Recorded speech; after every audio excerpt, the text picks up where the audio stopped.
Class 10-এর একটা অঙ্ক trigonometry sec θ plus cos θ equal to 5/2 হলে sec θ মাইনাস cos θ এর মান কত বের করতে বলেছে। খুব সহজেই দেখো অঙ্কটা আমরা করতে পারি। কিভাবে করব দেখো, আমাদের এই অঙ্কটা লিখে নিই। দেখো ভালো করে খেয়াল করো, sec θ plus cos θ equal to 5/2। হ্যাঁ, এখন আমাদের বের করতে বলেছে কিন্তু sec θ মাইনাস cos θ এর। আগের দিন আমি একটা ফর্মুলা লিখে দিয়েছিলাম, যেটা নিচের ক্লাসে করেছো। খুব গুরুত্বপূর্ণ ফর্মুলা, অ্যাপ্লাই করলে খুব সহজে এই অঙ্কটা আমরা করে ফেলতে পারি। আমরা উভয় পক্ষকে বর্গ করে দিই, উভয় পক্ষকে কী করবো, স্কোয়ার করে দেবো, বর্গ। হ্যাঁ, বর্গ করে পাই, ঠিক আছে। তাহলে বর্গ করে দিলে কি হবে, sec θ plus cos θ whole square equal to 5/2 whole square, ঠিক আছে।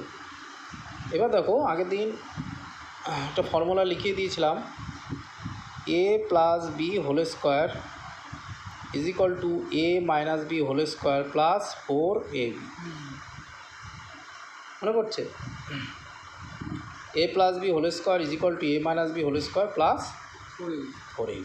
হ্যাঁ, আচ্ছা, এই ফর্মুলা যদি এখানে অ্যাপ্লাই করি তাহলে আমরা লিখতে পারি, কি লিখতে পারবো, sec θ minus cos θ whole square plus 4 sec θ into cos θ। আর রাইট সাইডে এখানে হবে কত, 25/4 স্কোয়ার করলে, 5-এর স্কোয়ার করলে 25 হবে, আর 2-এর স্কোয়ার করলে 4 হবে। দেখো এই ফর্মুলার সাথে ম্যাচ করে দেখো ঠিক হলো কিনা।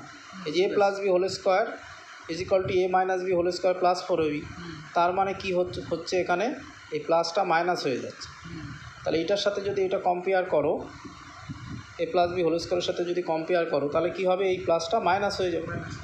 তার মানে sec θ minus cos θ whole square, এই যে প্লাস 4ab আছে, a কোনটা এখানে, sec θ, আর b কোনটা, cos θ।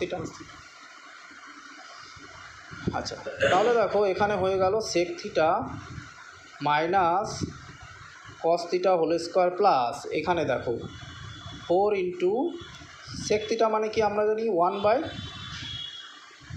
1/cos θ, আর এখানে কি আছে cos θ, তাই তো, ইজিক্যাল টু 25/4।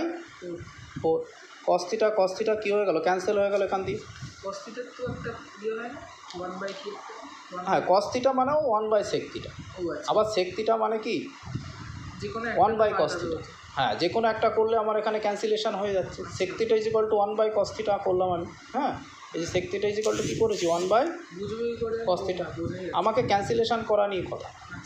আমি এখানে sec θ যদি রেখে দিয়ে cos θকে 1/sec θ করতাম, তাই তো, তাহলে এখানে sec কেটে যেত। এবার দেখো তাহলে এখানে কি থাকলো, sec θ minus cos θ whole square, এখানে থাকবে প্লাস 4 ইজিক্যাল টু 25/4।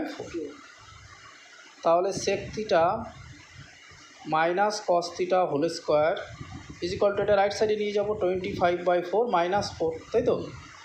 তাহলে দেখো sec θ minus cos θ whole square equal to, এখানে যদি আমরা 4 লসাগু করি তাহলে কত হবে, 25 মাইনাস কত হবে, 16 হবে। আচ্ছা, equal to sec θ minus cos θ whole square equal to, এখানে কত হবে 9/4, ঠিক আছে। তাহলে sec θ minus cos θ equal to কত হবে, এখানে রুট চলে যাবে এর উপরে, 9/4 উপরে রুট হয়ে যাবে, তার মানে হবে কত, 3/2। দেখো চলে এসছে খুব সহজে, দেখো চলে আসলো sec θ মাইনাস cos θ মান আমাদের খুব সহজে কিন্তু বেরিয়ে গেল। তাহলে sec θ আমরা লিখতে পারি sec θ minus cos θ equal to 3/2, এটা আছে।